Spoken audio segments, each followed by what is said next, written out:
భారతదేశంలో నానాటికి పెరుగుతున్నటువంటి రోడ్డు ప్రమాదాల దృష్ట్యా కేంద్ర ప్రభుత్వం వారు ప్రతి సంవత్సరం జనవరిలో ఒక అవగాహన కోసమని ఒక 1 వీక్ షెడ్యూల్ ప్రకటించేసేసి డ్రైవర్ మిత్రులు, క్లీనర్ మిత్రులు, ఎవరైతే పాదాచారులు, రోడ్డు యూజర్స్ అయితే ఎవరైతే ఉంటారో వారందరికీ కూడా ఒకసారి ట్రాఫిక్ నియమావళి గురించి, భద్రత గురించి పునశ్చరణ తరగతులని మాసివ్గా కండక్ట్ చేస్తారు.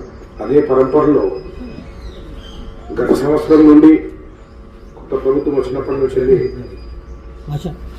మనకు సంబంధించినటువంటి మన నియోజకవర్గానికి కూడా సంబంధించినటువంటి మన గౌరవనీయులైనటువంటి ట్రాన్స్పోర్ట్ బీసీ వెల్ఫేర్ మినిస్టర్ గారు మన రాష్ట్రంలో దీన్ని ఒక 1 వీక్ సరిపోదు, ఇది మనం ఒక 1 మంత్ ట్రాన్స్పోర్ట్ డిపార్ట్మెంట్ తరఫున ఈ రోడ్ సేఫ్టీని హైలైట్ చేస్తూ ప్రతి మండలంని, ప్రతి స్కూల్ని రోడ్ యూజర్స్కి అందరికి కూడా హైలైట్ చేయాలి అనే దృఢ సంకల్పంతో గత సంవత్సరం నుండి జనవరి 1 నుండి 31వ తారీఖు వరకు దీన్ని ప్రతిరోజు ఏదో ఒక గ్రూపులో కండక్ట్ చేసి హైలైట్ చేయాలని చెప్పేసి మాకు ఆదేశాలు ఇవ్వడం జరిగింది. అందులో భాగంగా ఈరోజు మొదటి రోజు ఇక్కడ మొదటి సమావేశం మనం జరుపుకోవడం జరుగుతున్నది. అందుకు చాలా సంతోషం, మనందరికీ కూడా గర్వకారణం. మన దేశంలో దాదాపు 4.5 నుండి 5 లక్షల ప్రమాదాలు ప్రతి సంవత్సరం జరుగుతున్నాయి.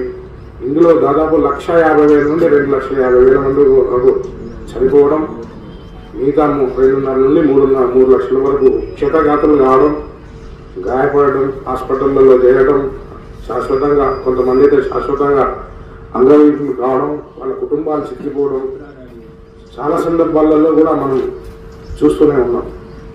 ముఖ్యంగా మన హుజరాబాద్ మోటార్ వాహన యూనిట్ పరిధిలో ఈ సంవత్సరం 70 మంది చనిపోయారు.